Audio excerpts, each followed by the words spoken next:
आपको पता है कल हमने जैसे स्पर्मेटोजेनेसिस का प्रोसेस डिस्कस किया था। स्पर्मेटोजेनेसिस यानी स्पर्म की प्रोडक्शन किस तरह से होती है वो लास्ट में डिस्कस किया, प्लस में मेल रिप्रोडक्टिव सिस्टम के हार्मोनल कंट्रोल के बारे में भी डिस्कशन किया था। उस डिस्कस में जाने से पहले से अगेन जो हम पता नहीं कितनी बार ये डिस्कस करते हैं, अगेन देखेंगे कि ये स्पर्म्स किस तरह से बने हैं। जैसे टेस्टिस के अंदर यू नो वेरी वेल कि पार्टीशंस हैं, और हर एक पार्टीशन पार्ट को डिवीजन को हम लोब्यूल कहते हैं। लोब्यूल के अंदर सीमिनिफेरस ट्यूब्यूल्स हैं। लोब्यूल्स के अंदर सीमिनिफेरस ट्यूब्यूल है, कॉइल्ड ट्यूब लाइक स्ट्रक्चर्स हैं जिन्हें कहते हैं सीमिनिफेरस ट्यूब्यूल्स। सीमिनिफेरस ट्यूब्यूल्स के अंदर जैसे स्पर्मेटोगोनिया जिन्हें जर्म सेल्स कहते हैं, जो सीमिनिफेरस ट्यूब्यूल की लाइनिंग पे होते हैं, सबसे पहले वहां से स्पर्मेटोगोनिया में से प्राइमरी स्पर्मेटोसाइट बनेंगे। प्राइमरी स्पर्मेटोसाइट में सेकेंडरी स्पर्मेटोसाइट, मियोसिस वन होगी तो सेकेंडरी स्पर्मेटोसाइट, सेकेंडरी स्पर्मेटोसाइट से स्पर्मेटिड्स बनेंगे, और स्पर्मेटिड से मैच्योर जैसे स्पर्म्स बनेंगे।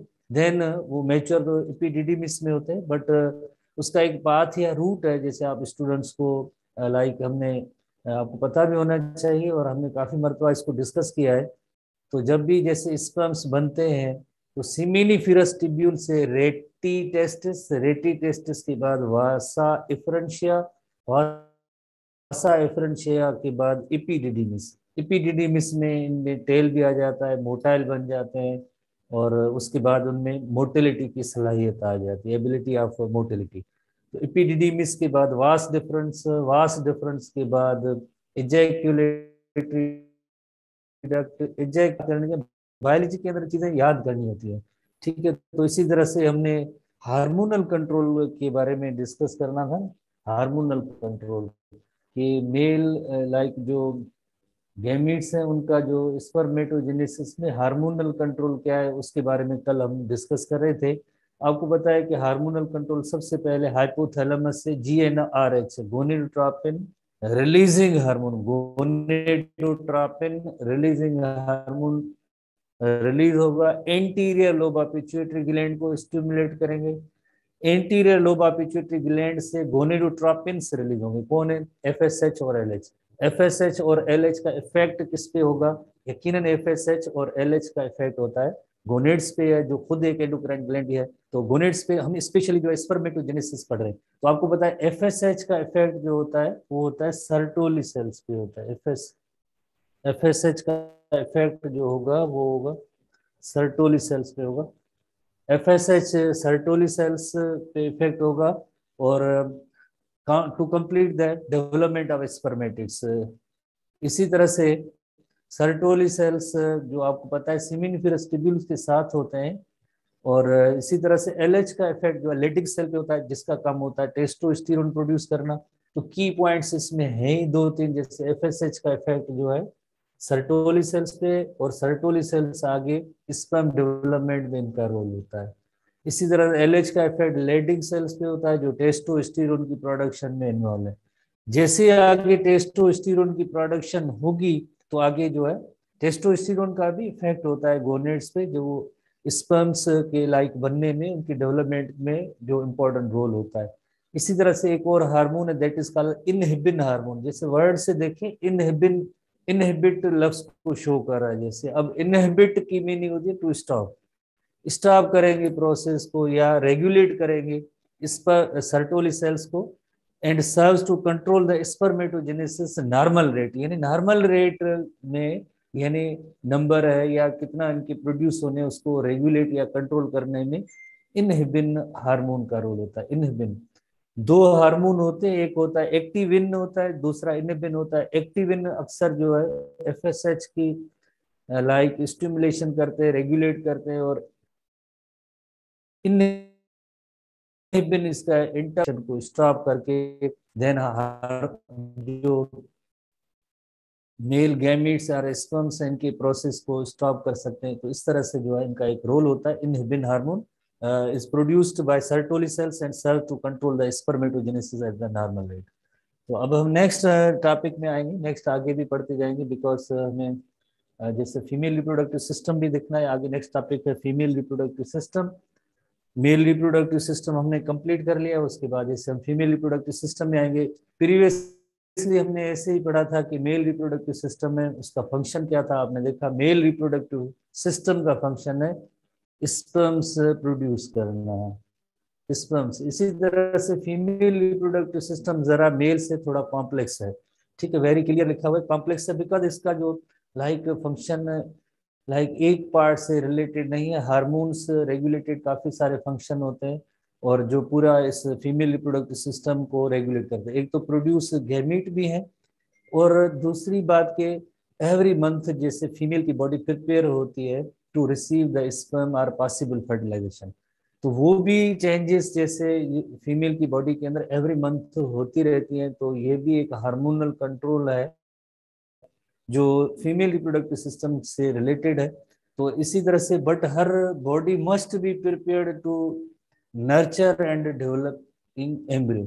हर एवरी मंथ यूटेरस के अंदर एक साइक्लिक चेंजेस होती हैं कि पॉसिबल जो है एम्ब्रियो को रिसीव करें और फर्टिलाइजेशन के बाद एम्ब्रियो और आगे इसकी डेवलपमेंट हो सके, तो उसमें यूटेरिन के अंदर ऐसी चेंजेस होती रहती हैं। एक तो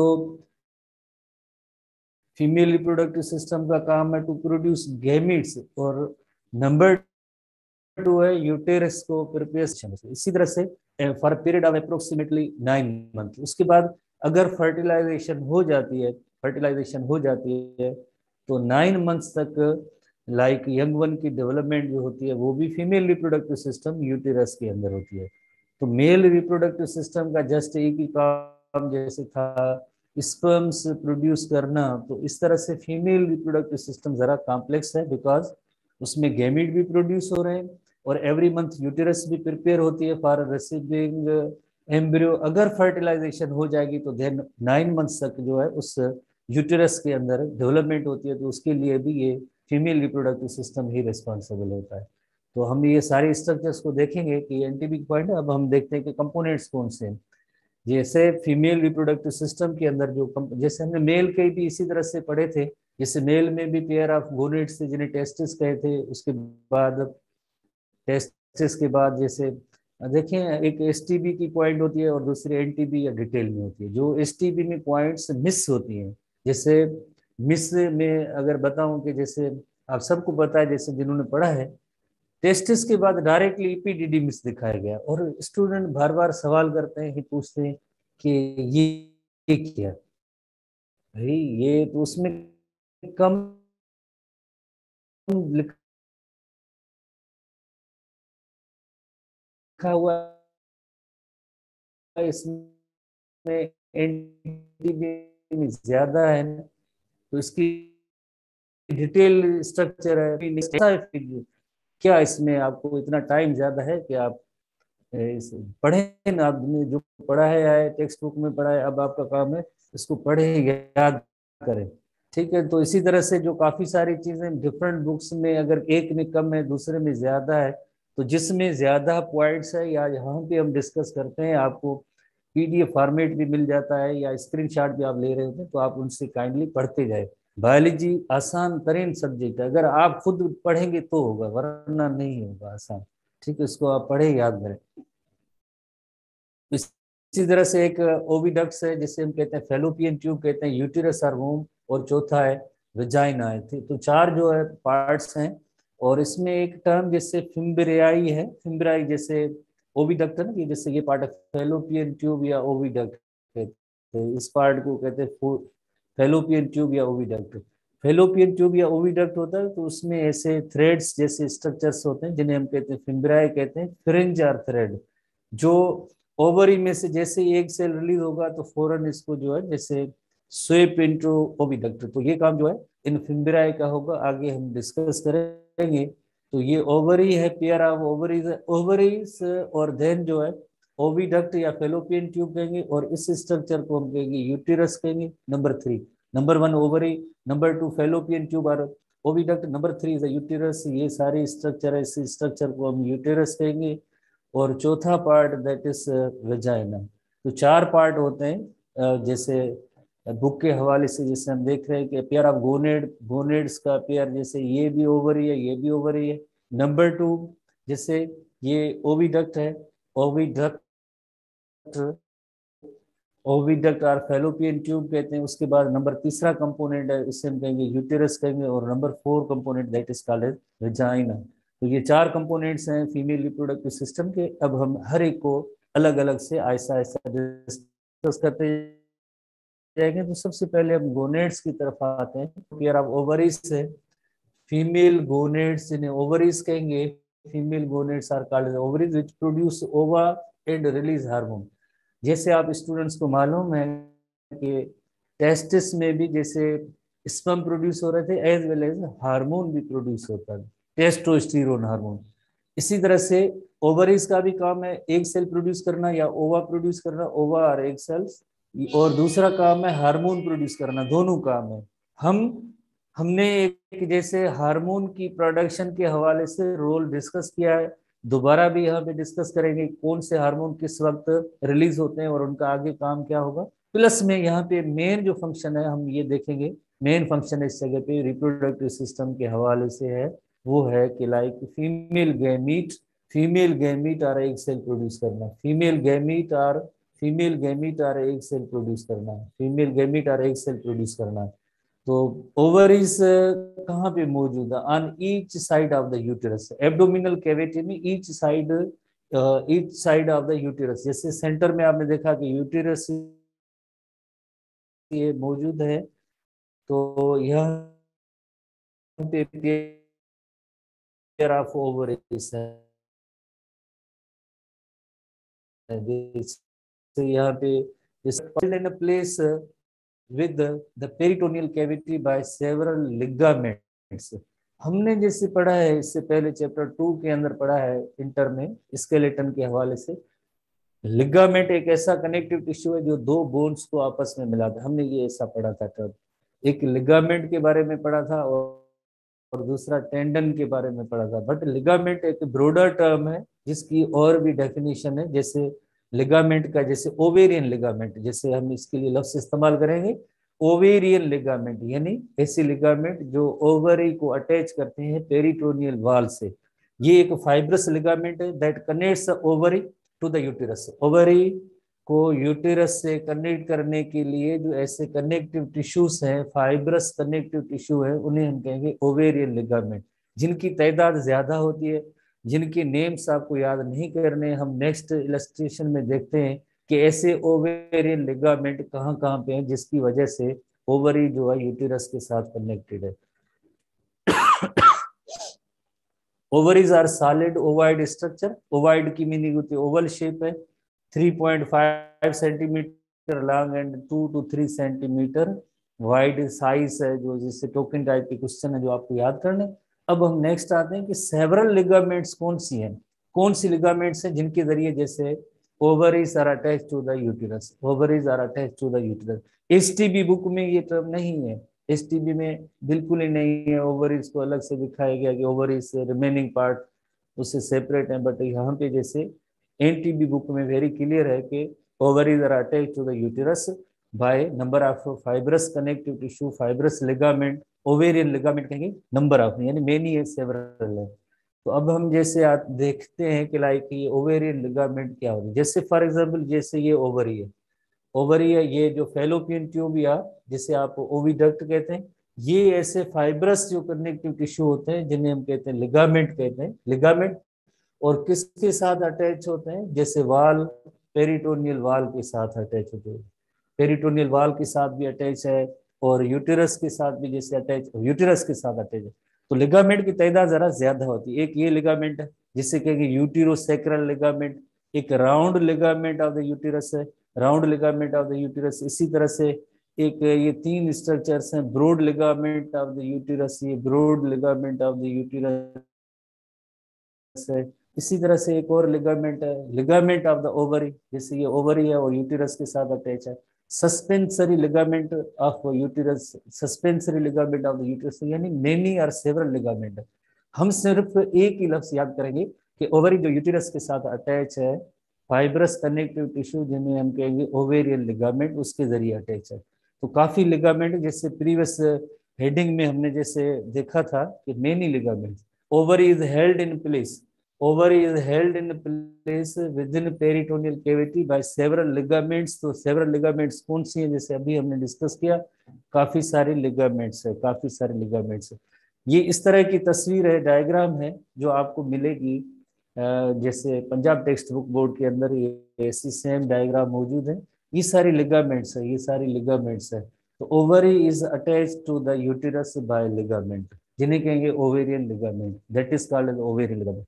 उसके बाद नेक्स्ट हम आते हैं कि लाइक ओवरी के अंदर क्या है, विद इन ओवरी क्या होता है। जैसे आपको पता है कि ओवरी का एक काम हार्मोन प्रोड्यूस करना है, दूसरा काम होता है एग सेल प्रोड्यूस करना।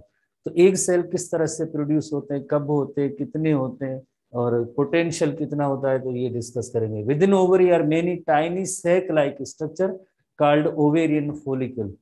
ओवेरियन फॉलिकल, फॉलिकल को हम इस तरह से डिफाइन कर सकते हैं, फॉलिकल में काफी सारे सेल्स होते हैं, ग्रुप ऑफ सेल्स होते हैं, जिनका काम होता है कि वो एग सेल इसके अंदर जो डेवलप होता है।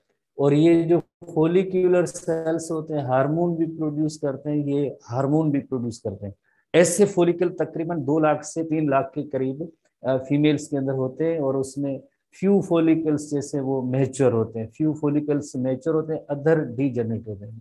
फॉलिकल की बात हो रही है, फॉलिकल की, ऊ साइट की बात नहीं हो रही है। हमारे एसटीबी बुक के अंदर ऊ साइट के बारे में लिखा है कि ऊ साइट्स की तादाद भी दी गई है, और उस ऊ साइट में कितने मैच्योर होते हैं वो भी बताया गया है। ये यहाँ पे एक थोड़ा सा एडिशनल एक्स्ट्रा पॉइंट है कि हर जैसे ओवरीज के अंदर जो ऐसे फॉलिकल्स होते हैं जिनकी तादाद ज्यादा है, 2 लाख के करीब है, 2 से 3 लाख है, और उनका काम होता है पोटेंशियली उनके अंदर एग डेवलप हो सकता है, उसे हम कहते हैं फॉलिकल कहते हैं।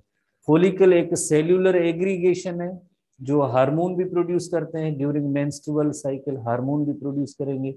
जैसे आप स्टूडेंट टाइप करेंगे वो कौन सा हार्मोन है, शायद हमने पहले एक डिस्कस किया है, नेम द दैट हार्मोन, वो कौन सा हार्मोन है जिसके बारे में हमने डिस्कस किया है जो एंडोक्राइन सिस्टम में, वो कौन सा नेम आया जी? नहीं, एफएसएच नहीं, नहीं एलएच भी नहीं, ईस्ट्रोजन हार्मोन। जैसे हमने mature follicle produces estrogen hormone, तो ये फॉलिक्यूलर सेल्स होते हैं जो ईस्ट्रोजन हार्मोन प्रोड्यूस करते हैं, हमने यहाँ क्लास में डिस्कस किया था। फॉलिकल, मैच्योर फॉलिकल जो जैसे कहते हैं ना, तो मैच्योर फॉलिकल होता है वो ईस्ट्रोजन हार्मोन प्रोड्यूस करता है। तो ये जो सराउंडिंग वाले सेल्स हैं ये जो हार्मोन भी प्रोड्यूस करते हैं। और इसी तरह से जो प्यूबर्टी में 2 से 3 लाख के करीब फॉलिकल होते हैं, और 2 से 3 लाख जो है इसमें फॉलिकल होते हैं। तो ये फॉलिकल है, फॉलिकल के अंदर एक सेल डेवलप होता है। हमें अलग से स्ट्रक्चर यहाँ पे फॉलिकल, ये प्राइमोर्डियल फॉलिकल, उसके बाद प्राइमरी फॉलिकल बनता है, उसके बाद सेकेंडरी फॉलिकल बनता है, टर्शियरी फॉलिकल बनता है, देन जाके एक मैच्योर फॉलिकल बनता है। मैच्योर फॉलिकल है तो उसके अंदर ऊ साइट मौजूद है, मैच्योर फॉलिकल के अंदर ऊ साइट और एग मौजूद होता है। तो ये मैच्योर फॉलिकल, ये किस तरह से फॉलिकल मैच्योर होता है, under the influence of FSH hormone. FSH hormone follicle stimulating hormone, word से जाहिर है, फॉलिकल स्टिमुलेटिंग हार्मोन जो anterior lobe of pituitary gland से रिलीज होता है, उसकी स्टिमुलेशन की वजह से ये फॉलिकल मैच्योर हुआ है, उसकी स्टिमुलेशन की वजह से ये फॉलिकल मैच्योर हुआ है। एक फॉलिकल जो है मैच्योर होता है, बाकी सारे डीजनरेट हो जाएंगे, खत्म हो जाएंगे। जो मैच्योर फॉलिकल होगा देन आगे उसमें एलएच रिलीज हो, LH anterior lobe of pituitary gland से एलएच रिलीज होगा। जब एलएच रिलीज होगा तो ये फॉलिकल रप्चर होगा और उसमें एक सेल जो है वो रिलीज होगा, ओव्यूलेटेड ओवम और एक सेल रिलीज हुआ। उसके बाद क्या होगा कि रप्चर्ड फॉलिकल एक येलो मास से भर जाता है, जिसे हम कहेंगे कार्पस ल्यूटियम कहेंगे। ये कार्पस ल्यूटियम बन जाता है। कार्पस ल्यूटियम खुद एक आगे प्रोजेस्टेरोन हार्मोन प्रोड्यूस करता रहेगा, जैसे ये एंडोक्राइन स्ट्रक्चर बन जाती है, प्रोजेस्टेरोन हार्मोन कार्पस ल्यूटियम करता है। उसके बाद देखेंगे कि अगर फर्टिलाइजेशन हुई है या नहीं, 2 कंडीशन होती है, उस फीमेल के अंदर फर्टिलाइजेशन हुई है या नहीं हुई। अगर फर्टिलाइजेशन होती है तो ये कार्पस ल्यूटियम रहता है, प्रोजेस्टेरोन हार्मोन प्रोड्यूस होता रहेगा, प्रेगनेंसी को मेंटेन कराता रहेगा। अगर फर्टिलाइजेशन नहीं हुई है तो 28th डे पे जो है ये डीजनरेट हो जाएगा। अगर डे 1 से हम यहाँ से स्टार्ट करें तो 28th डे को ये कार्पस ल्यूटियम जो डीजनरेट सीरीज स्टार्ट हो जाएगी, यानी दोबारा से एफएसएच रिलीज होगा, फॉलिकल मैच्योर होंगे, एक फॉलिकल मैच्योर होगा जिसे ग्रेफियन फॉलिकल भी कहते हैं। Mature follicle is also called Graafian follicle. और देन जो बिल्कुल mid of the 28th day यानी 14th डे पे जो है एलएच रिलीज होगा, और इसकी वजह से एलएच की होगी, फॉलिकल रप्चर होगा, एक सेल रिलीज होगा। अब ये फॉलिकल येलो मास से भर जाता है, जिससे कहते हैं कार्पस ल्यूटियम कहते हैं, जो एक एंडोक्राइन स्ट्रक्चर होती है। और कार्पस ल्यूटियम का काम होता है प्रोजेस्टेरोन हार्मोन प्रोड्यूस करना। और अगर फर्टिलाइजेशन होती है तो ये कार्पस ल्यूटियम पड़ा रहता है, प्रोजेस्टेरोन प्रोड्यूस होता रहेगा। अगर फर्टिलाइजेशन नहीं होती है तो ये डीजनरेट हो जाएगा, और इसी तरह से ये साइक्लिक चेंजेस इन ओवरीज होती रहती है। हर फीमेल के अंदर जो at the time of puberty के टाइम पे अल्टरनेट ओवरी यानी 1 मंथ में एक राइट ओवरी, अगर तो एनदर मंथ लेफ्ट ओवरी के अंदर इसी तरह से साइक्लिक चेंजेस होती रहती है। तो in adult women one of the ripening follicle is transformed into glandular structure called corpus luteum. ये किस तरह से, एनटीबी में तो जस्ट लिखा हुआ है कि जैसे राइपनिंग फॉलिकल या मैच्योर फॉलिकल जब रप्चर या बस्ट होता है तो उसके बाद यही रप्चर्ड फॉलिकल जो है कार्पस ल्यूटियम में चेंज होता है, और ये ग्लैंडुलर स्ट्रक्चर यानी एंडोक्राइन नेचर बन जाता है। ह्यूमन फीमेल में तकरीबन 2 लाख oocytes हैं, ये एसटीबी बुक की पॉइंट है। 2 लाख oocytes हैं पर ओवरी, एक ओवरी के अंदर 2 lakhs oocytes होते हैं। और इसी तरह से फर्टाइल पीरियड के दौरान, फर्टाइल पीरियड की मीनिंग होती है रिप्रोडक्टिव एज ऑफ फीमेल, जो 13 साल से लेकर 40 या 50 साल तक होती है, इसे कहते हैं रिप्रोडक्टिव एज और फर्टाइल पीरियड कहते हैं। इसके दौरान जो है इसमें से 2 लाख एक ओवरी के अंदर oocytes हैं, इसमें 450 मैच्योर होते हैं। क्या मैच्योर होते हैं? oocytes मैच्योर होते हैं, या ओवम प्रोड्यूस होता है, या एक सेल प्रोड्यूस होता है। ठीक है, ये बात सिर्फ एक सेल के बारे में हो रही है। 1 egg is produced per month और 28 डे एक एग प्रोड्यूस होगा फ्रॉम अल्टरनेट ओवरी की मीनिंग है एक महीने अगर राइट साइड पे एक सेल रिलीज होता है तो नेक्स्ट मंथ लेफ्ट साइड से एग रिलीज होगा, लेफ्ट साइड ऑफ ओवरी। बाकी ये तो फॉलिकल की पॉइंट है, ठीक है ना, ये एग सेल्स oocytes की पॉइंट है, ये फॉलिकल की है जो हमारे बुक्स में नहीं है और नहीं आपको याद करना है, नहीं इसमें कोई हम जीटी वगैरह देंगे उसमें सवाल आएंगे। सेल्यूलर एग्रीगेशन है और हार्मोन भी प्रोड्यूस करते हैं ड्यूरिंग मेंस्ट्रुअल साइकिल। और ऐसे जैसे फीमेल जो at the time of puberty उसके अंदर 2 लाख से 3 लाख के फॉलिकल्स होते हैं। हर एक फॉलिकल के अंदर एक पोटेंशियल होता है, जैसे आगे हम पढ़ेंगे एक कंपटीशन होती है कि मैच्योर फॉलिकल जो जैसे एक बने, बाकी बाकी सब डिजनरेट हो जाते हैं टू रिलीज ओवम और एक सेल होता है। Mature follicle is also called Graafian follicle. Mature जो फॉलिकल होता है उसके लिए आगे हम लफ्ज नोट करेंगे, mature follicle is called Graafian follicle, उसे कहेंगे ग्रेफियन फॉलिकल कहेंगे। ग्रेफाई एक पर्सन का नेम था, इस वजह से ग्रेफियन फॉलिकल नेम आया। जिसके अंदर ओवम होगा, अब जिसके अंदर ओवम प्रोड्यूस होगा वो मैच्योर फॉलिकल और ग्रेफियन फॉलिकल कहलाएगा, बाकी सब डीजनरेट हो जाएंगे, खत्म हो जाएंगे। तो इसी तरह से हम नेक्स्ट इलस्ट्रेशन पे आते हैं कि लाइक ये किस तरह से इवेंट्स होते हैं। अगेन दोबारा देखेंगे कि जैसे शुरू में काफी सारे फॉलिकल्स होते हैं, डेवलपिंग प्राइमरी फॉलिकल्स है, सेकेंडरी इसमें जो लाइक जो फॉलिकल्स बनते होती है व्हाइट बॉडी। यही कार्पस ल्यूटियम जब डीजनरेट हो जाएगा तो व्हाइटिश बॉडी की सूरत में अपीयर होगा, इसे कहेंगे corpus albicans refers to yellowish body, luteum refers to yellow, albicans refers to white. तो इस तरह से व्हाइटिश बॉडी और आखिर में डीजनरेट या खत्म हो जाएगा और डे 1 वाली चेंजेस वापस दोबारा होती है। इस तरह से ओवरीज के अंदर साइक्लिक चेंजेस होती रहती है, जिससे हम कहते हैं ओवेरियन साइकिल कहते हैं। ये सारी लाइक जैसे अगेन जैसे इलस्ट्रेशन है, आगे टॉपिक भी है ओवेरियन साइकिल है। जैसे ये यहाँ पे प्राइमरी फॉलिकल बनते हैं under the influence of FSH, उसके बाद एक फॉलिकल मैच्योर होगा जिसे हम कहेंगे ग्रेफियन फॉलिकल। ग्रेफियन फोलिकल के अंदर एक सेल पड़ा है जो सेकेंडरी ओवम है। उसके बाद LH रिलीज होगा, LH रिलीज होने के बाद ये फोलिकल रप्चरेटेड ओवम, और इस प्रोसेस को कहेंगे ovulation from ovary is called ovulation under the influence of LH। हमने LH हार्मोन के बारे में जब हम फंक्शन डिस्कस कर रहे थे तब भी हमने डिस्कस किया था। उसके बाद ये कार्पस ल्यूटेम अर्ली है और ये मैच्योर बड़ा फुल ग्रोन कार्पस ल्यूटेम है जो प्रोजेस्टेरोन हार्मोन प्रोड्यूस करता रहेगा। प्रोजेस्टेरोन हार्मोन प्रोड्यूस करता रहेगा। अगर प्रेगनेंसी हुई है, फर्टिलाइजेशन हुई है तो मीन्स ये कार्पस ल्यूटेम रहेगा, अदरवाइज डीजनरेट हो जाएगा और कार्पस अल्बिकन्स बन जाता है। तो ये कार्पस अल्बिकन्स बन जाता है, कार्पस अल्बिकन्स और डीजनरेट खत्म, और इस तरह से सिलसिला चलता है।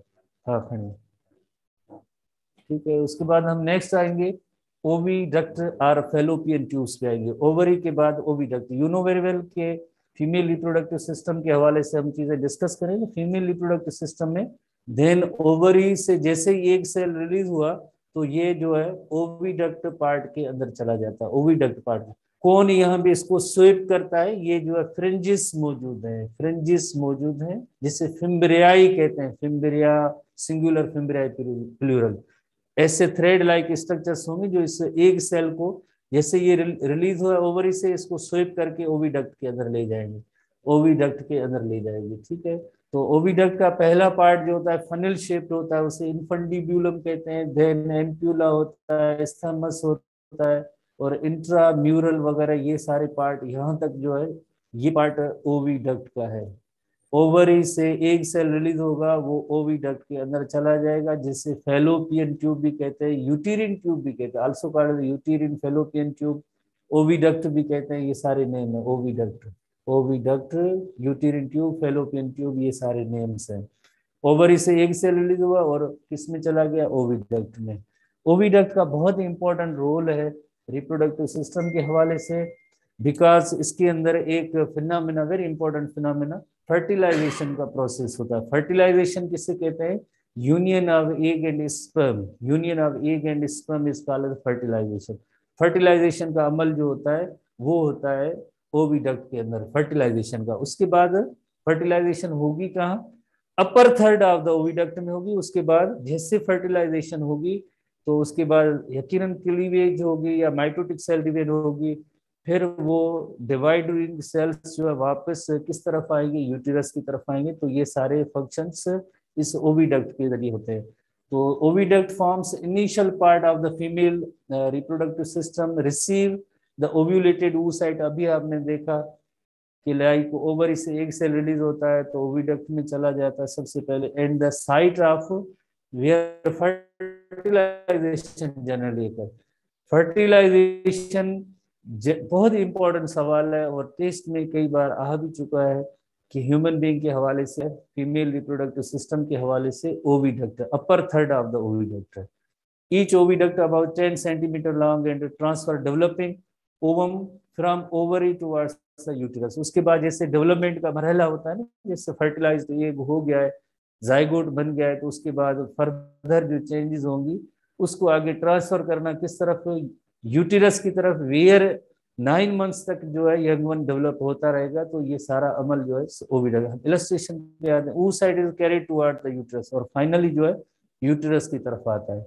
दोबारा से हम इस इलस्ट्रेशन पे आएंगे कि लाइक जैसे स्पर्म्स को रिसीव करना ये वेजाइना का काम होता है, देन जो है स्पर्म्स जो है upper third of the oviduct, upper third of the oviduct यहाँ तक जाएगी। अपर थर्ड ऑफ ओविडक्ट, यहाँ पे फर्टिलाइजेशन का अमल होगा। फर्टिलाइजेशन होने के बाद जो डेवलपिंग स्ट्रक्चर बनेगी वो वापस यूटिरस तक आएगी, थ्रू ओविडक्ट आएगी, या जिसे यूटेरिन ट्यूब भी कहते हैं, जिसे यूटेरिन ट्यूब भी कहते हैं। अगेन एक इलस्ट्रेशन अनदर में देखते हैं कि जैसे वेजाइना का काम होता है स्पर्म रिसीव करना, स्पर्म्स देन जो आएंगे इसके अंदर, ये स्पर्म यहाँ तक पहुंचेंगे, यहाँ पे फर्टिलाइजेशन का अमल होगा। एक सेल रिलीज हुआ, ओवरी से एक सेल रिलीज हुआ, एक सेल रिलीज होने के बाद ये सारी फिम्ब्रिया ही है जो इसको स्वीप करके लेके जाएंगे ओविडक्ट के अंदर।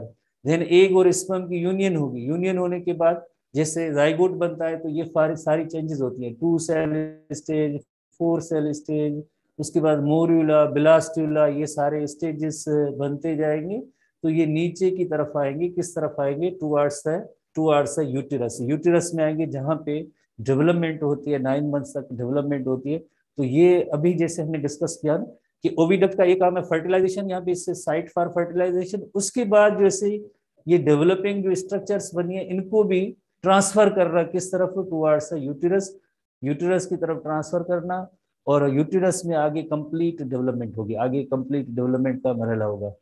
इसी तरह से यहाँ पे भी है, जैसे ये फ्रिंजिस आपको नजर आ रहे हैं, जैसे फिम्ब्रियाई कहते हैं, ये स्पर्म सेल पहुंचे हैं, एग सेल को फर्टिलाइज करेंगे, उसके बाद ये सारी चेंजेस होंगी और ये भी यूटेरस के अंदर होंगी, जैसे 2 cell stage, 4 cell stage, 8 cell stage, morula, blastula वगैरह ये बनते जाएंगे। और आखिर में ये इम्प्लांटेशन का अमल होगा। इम्प्लांटेशन की मीनिंग होती है ये डेवलपिंग जो स्ट्रक्चर होगी ये एंडोमेट्रियम के अंदर एम्बेडेड हो जाएगी, उस अमल को हम कहेंगे इम्प्लांटेशन कहते हैं। तो हमने अभी इस सेक्शन को डिस्कस किया है ओवरी के बाद ओविडक्ट, ओवरी के बाद ओविडक्ट, ओविडक्ट के अंदर कौन सी लाइक चेंजेस होती है ये इनको डिस्कस किया है, ओवरी के बाद ओविडक्ट को डिस्कस किया है। तो ओविडक्ट के कितने पार्ट हैं, जैसे हमारे एनटीबी बुक के अंदर उसके पार्ट्स की लाइक जो डिस्क्रिप्शन मौजूद है कि एक इन्फंडिब्यूलम है, एक फिम्ब्रियाई है, जैसे ये थ्रेड लाइक स्ट्रक्चर्स हैं, इनका काम होता है जैसे ओवरी में से एक सेल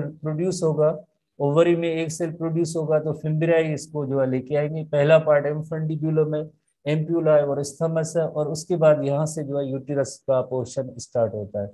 और हमने इससे पहले एक और टर्म सीखा था ovarian ligament, ovary is attach to the uterus by ovarian ligament, इसे हम ओवेरियन लिगामेंट भी कहते हैं। इसी तरह से अगेन जैसे अगर हम देखें फर्टिलाइजेशन की साइट है upper third of the oviduct है, उसके बाद एक स्पर्म यूनियन के बाद जैसे ये ओविडक्ट और फैलोपियन ट्यूब है, उसमें से लाइक ये मूव करेगा, ट्रेवल करेगा टुवर्ड्स द यूटेरस, और यूटेरस की एंडोमेट्रियम लाइनिंग के अंदर ये पार्ट जब then uterus part oviduct and uterus. उसके बाद नेक्स्ट हम आते हैं लाइक यूटेरस की तरफ आते हैं कि व्हाट इज यूटेरस। यूटेरस को अगर सिंपल एक वर्ड में जैसे हम नोट करें कि uterus is the place where pregnancy is maintained, site of pregnancy. जैसे हमने नोट किया था कि ओविडक्ट क्या होते हैं, ओविडक्ट जो होते हैं place where fertilization occur, ovary क्या होती है, प्लेस वेयर oogenesis अकर या एग प्रोडक्शन का अमल होता है, और ओविडक्ट क्या होते हैं जहाँ पे फर्टिलाइजेशन का अमल होता है। और यूटेरस किस हवाले से इसका मेन फंक्शन है कि यहाँ पे जैसे साइट ऑफ प्रेगनेंसी है या डेवलपिंग यंग वन, जैसे उसकी कंप्लीट डेवलपमेंट 9 मंथ्स तक जो डेवलपमेंट होती है वो इससे यूटेरस के अंदर होती है। तो यूटेरस के अंदर जो 9 मंथ्स तक जो डेवलपमेंट होती है तो इससे हम कहेंगे ये प्लेस ऐसी जगह है जहाँ पे 9 मंथ्स तक यंग वन की डेवलपमेंट होती है।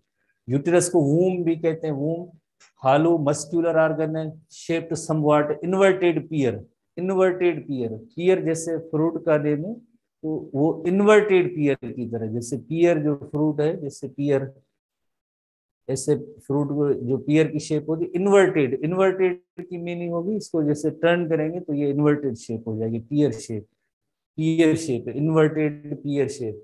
तो ये इस तरह की इसकी शेप होती है और इसके 3 पोर्शन है, जैसे एक पोर्शन को हम फंडस कहेंगे, जैसे ये फेलोपियन ट्यूब आया, इस तरह फेलोपियन ट्यूब, इस तरह फेलोपियन ट्यूब आया, ये टॉप का पोर्शन होता है, इस टॉप के पोर्शन को फंडस कहेंगे। नंबर 2 बॉडी है, उसके बाद ये पोर्शन है सारा बॉडी का है, जैसे ये सारा पोर्शन बॉडी ऑफ यूटेरस है। तीसरा पार्ट होता है सर्विक्स, पार्ट होता है cervix, narrow neck, narrow neck of the uterus, इस पोर्शन को हम कहेंगे सर्विक्स कहेंगे। ठीक है, तो 3 पार्ट्स हैं, एक पार्ट फंडस है, बॉडी है और सर्विक्स है। एसटीबी बुक के अंदर, हमारे सिंध टेक्स्ट बुक कोड के अंदर जैसे सर्विक्स के बारे में लिखा हुआ है narrow neck of uterus, narrow सिर्फ इतना लिखा हुआ है। बट आप जैसे आप कहेंगे कि ये कहाँ है, ये क्या है, तो पढ़े ना, आप एनटीबी को पढ़े, इसमें पॉइंट्स मौजूद हैं। टॉप की पोर्शन को हम कहेंगे फंडस कहेंगे, main portion is called body, और ये जो नैरो पोर्शन है इसे हम कहेंगे सर्विक्स, और इसकी वजह से एक छोटा सा कैनाल लाइक स्ट्रक्चर बनेगा तो उसे सर्विकल कैनाल कहेंगे, सर्विकल कैनाल। सर्विक्स से ये सारे टर्म निकले हैं। उसके बाद देन वेजाइना का पार्ट आता है, यूटेरस के बाद vagina. Uterus is a place where young one is developed for 9 months, pregnancy is maintain in the uterus. उसके बाद वेजाइना है, वेजाइना का पार्ट आता है। तो ओविडक्ट ज्वाइन द यूटेरस, जैसे एक ओविडक्ट राइट साइड का लेफ्ट साइड का, ये दोनों आपके ज्वाइन होंगे, किसमें, कौन सा पार्ट होगा, that is the uterus. Just below the fundus opening of cervix lead to the vaginal canal. उसके बाद जैसे आप देखें फंडस, फंडस के बाद जैसे body of uterus, body of uterus के बाद देन जो सर्वाइकल कैनाल, और then cervical canal opens into the vagina. आखिरी पार्ट है जो वेजाइना का पार्ट है। बट हम यूटेरस के अंदर काफी सारी डिस्क्रिप्शन मौजूद है जो हम कल की क्लास में डिस्कस करेंगे। अभी आपका फिजिक्स का क्लास होगा, तो सी यू।